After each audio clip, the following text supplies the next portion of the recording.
राधे राधे दोस्तों, आज हम चलेंगे भागवत कथा में, जो कि नोएडा की सेक्टर 43 में हो रही है। ये देखिए, यहीं से ये लाइट वगैरह लगी हुई है, आप देख रहे हैं। अब यहीं से हम जाएंगे। ये सामने जो गेट दिखाई दे रहा है, यहीं पर ये भागवत कथा हो रही है। आज हम वहीं पर कथा सुनने आए हैं और आपको भी भागवत कथा की कुछ झलकियाँ मैं दिखाऊंगा आज। ये देखिए, हम पहुंच चुके हैं भागवत कथा के गेट पर। यही मुख्य द्वार है। यहाँ से सभी लोग, भक्तगण यहीं से जा रहे हैं सब देखने के लिए, कथा सुनने के लिए। और ये काफ़ी व्यस्त जगह है जहाँ पर आप देख रहे हैं। आइए चलते हैं कथा के अंदर। यहाँ पर व्यवस्थापकों के द्वारा देखो, दाईं तरफ ये जूते चप्पल पुरुषों के लिए है और बाईं तरफ ये महिलाओं के लिए जूते चप्पल के लिए व्यवस्था की गई है। आप देख रहे हैं, ये पास में जिन्होंने, ये देखिए, ये आप भीड़ देख रहे हैं, कितनी बहुत भीड़ आपको दिखाई दे रही है। ये देखो, यहाँ रिसेप्शन बनाया हुआ है। यहीं से अब हम अंदर चलेंगे। बहुत ही विशाल पंडाल और बहुत ही ज़्यादा भीड़ आप देख रहे हैं। ये देखिए, हम पहुँच चुके हैं पंडाल के अंदर। आप देख रहे हैं,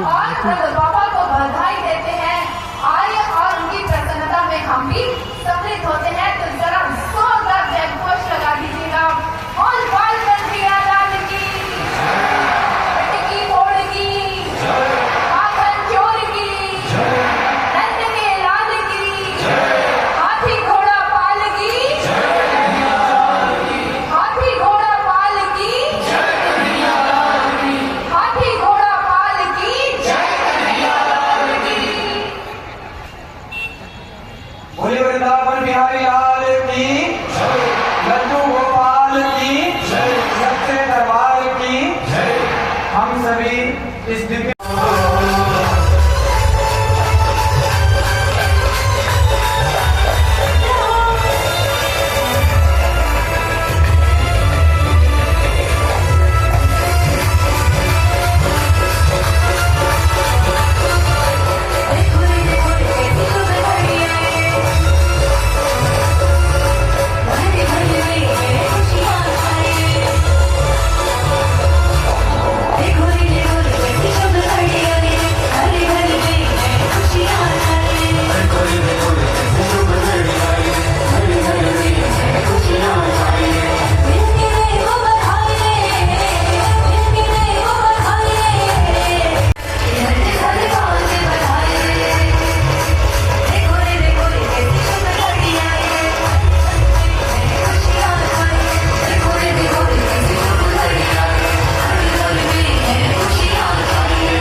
उसी स्तर की वो बात करके उससे बड़ी नहीं कर सकता। इससे अंदाजा लगता है किसी की सोच कितनी बड़ी है। लेकिन अब सबसे बड़ा प्रश्न ये है कि हम कैसे जानेंगे? क्या भागवत सुन ली, गीता का पाठ कर लिया, सुन लिया, याद कर लिया, इससे क्या कृष्ण को मन प्रसन्न हो जाएंगे? नहीं।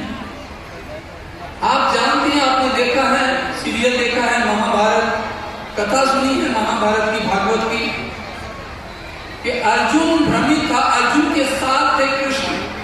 ध्यान से समझे जरा प्लीज, एकाग्रता से। अर्जुन के साथ थे कृष्ण, कृष्ण की छत्र छाया में सब कुछ घटित हुआ। लेकिन कमाल की बात यह है कि अर्जुन को कृष्ण की समझ नहीं आ रही। जब युद्ध होने लगा तो वो धनुष छोड़, लेकिन अर्जुन को क्यों नहीं, कृष्ण के अंदर कृष्ण क्यों नहीं नजर आया? ये प्रश्न पैदा होता है। और क्या हमें समझ आ जाएंगे? हमारे पास वो मति है? नहीं, हमारे पास भी मति नहीं है। वो एक ही मत से समझ आता है, गुरु मत से। मनमुखता से नहीं, गुरुमुखता से समझ आता है। इसलिए हमें समझना होगा कि अर्जुन ने कहा कि प्रभु मैं नहीं, मुझे नहीं राज चाहिए, मुझे नहीं कुछ चाहिए, मैं तो जंगलों में झोंपड़ी बनाकर रह लूंगा, मैं अपनों का रखता हूं। क्योंकि उसके अंदर बड़ा विषाद में चला गया, वो डिप्रेशन में चला गया। अर्जुन डिप्रेशन में चला गया कि मैं कैसे लड़ूं, अपनों को मार दूं? नहीं, ऐसा नहीं हो सकता। और कृष्ण भगवान उत्साह है कि नहीं, तुझे युद्ध करना है, ये तेरा धर्म है, ये क्षत्रिय धर्म है, तुझे युद्ध करना है। लेकिन अर्जुन को समझ नहीं आ रहा। बहुत सारे प्रश्न पैदा होते हैं उसके अंदर। वो प्रश्न उत्तरी होती है जिसमें भगवान श्री कृष्ण उत्तर देते हैं, उत्तर में से वो प्रश्न निकाल लेता है। भगवान ने सोचा कि ये युद्ध के समय में कैसे समय में ये इसकी मनस्थिति कैसे होगी? ये इंसान की मन की दशा है। जब मन इंसान का इस तरीके से इंसान को दबा देता है, उसका पतन हो जाता है इंसान। भगवान श्री कृष्ण ने कहा कि अर्जुन देख, बहुत समझा चुका हूं।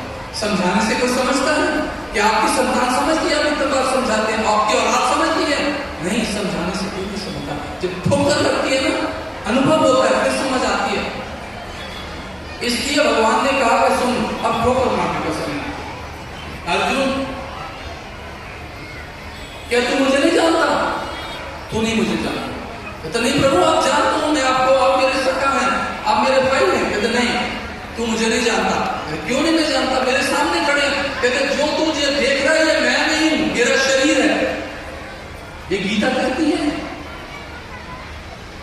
लेकिन हमने कभी गीता को केमिस्ट्री की तरह पढ़ाई नहीं, बस रटा है, श्लोक पढ़े हैं, अध्याय पूरे किए हैं और बंद किया, हलवा पाटा है, खाया, प्रसाद मथा टेका, बस इतना ही तो किया ना। गीता केमिस्ट्री है, केमिस्ट्री विज्ञान है, और उसका प्रैक्टिकल होगा जब, तो समझ आएगी गीता कौन सा गीत है जो कृष्ण ने गाया। कृष्ण का जन्म, क्या आज कृष्ण का जन्म नहीं हो रहा?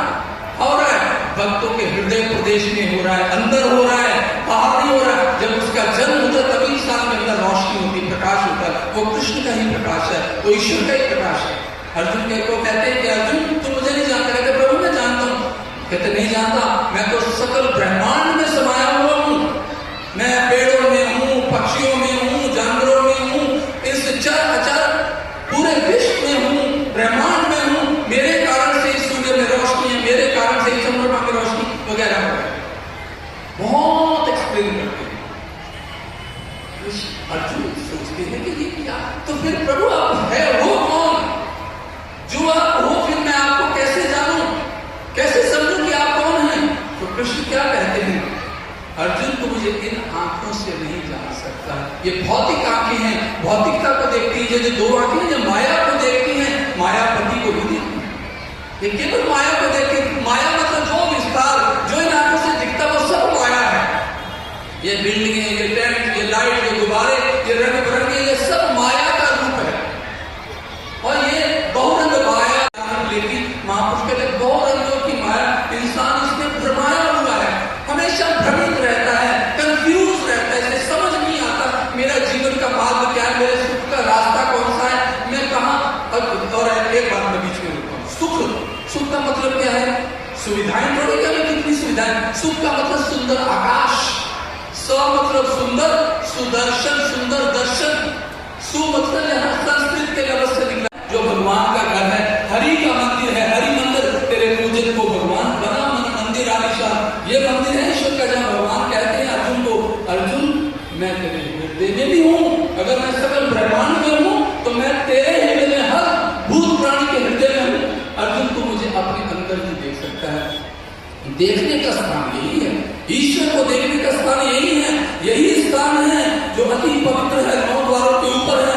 यही ईश्वर का दर्शन जिसने भी आज तक भी पूरे काल, युगों युगों में जिसने भी किया, यही किया है, आकाश के ऊपर किया है, इसी स्थान पर किया है, इसी ये सिंहासन है ईश्वर का जहां। लेकिन हम इसीलिए, मैंने आप याद करो, रोज कहा जाता है, बिंदी लगाई जाती है, तिलक लगाया जाता है, पुण्य लगाया जाता है, इसका श्रृंगार, इसकी बड़ी अध्यात्म में इसी की वैल्यू। नीचे तो गंदगी नीचे सब नर्क है, यही है ईश्वर 9 द्वारों के ऊपर। तो कृष्ण कहते अर्जुन तू मुझे नहीं जानता, मैं सकल ब्रह्मांड में हूं। तो वो प्रश्न करता, प्रभु अगर आप हैं तो फिर मैं कैसे जानूं आपको? तो कृष्ण कहते इन 2 आंखों से नहीं जान सकता। ये आंखें तो माया को देख सकती, मायापति को नहीं। अगर मैं क्या हूं, अगर तुझे जानना चाहता है तो वो दिव्य नेत्र, तीसरा नेत्र, जो सबके यहाँ होता है, हर इंसान के यहाँ एक तीसरा द्वार होता है। ये आंख है जो अंदर खुलती है, ये आंखें जो बाहर खुलती हैं, वो आंखें जो अंदर, ये आंखें बाहर देखती है, वो आंख अंदर देखती है, जिसकी वो अंदर की आंख खुल जाती है, वो उसका दर्शन करता है, अंदर दर्शन करता है। तब व्यक्ति को पता लगता है मेरा शरीर एक मंदिर है, ये शरीर ऐसा नहीं है, लेकिन इस शरीर की कदर नहीं होने की, इसके अंदर क्या, जिसे कोई नौकर भी ना रखे और घर से ही बेदर कर दे, तो क्या किसी की नौकरी लगवाएगा? बाहर या वालों वाह, आप पड़ोस के लोगों ने भी जो है हमारे माता पिता को ताना मारना शुरू किए कि जिसका दिल किया वही हमने के साथ हंसी ठिठोली करेगा। ये सहानुभूति थी या कोई सौदा? अरे भाई यार भी हमसे हालांकि बहुत घुल मिल चुके थे, लेकिन बात में कई बार यही कहते थे कि तू गाड़ी में जाकर के भीख मांगेगा, फिर यही जिंदगी होगी। लेकिन आज महाराज जी ये हुआ है, हम स्वावलंबी हैं और हम स्वयं अपना जो है जीवन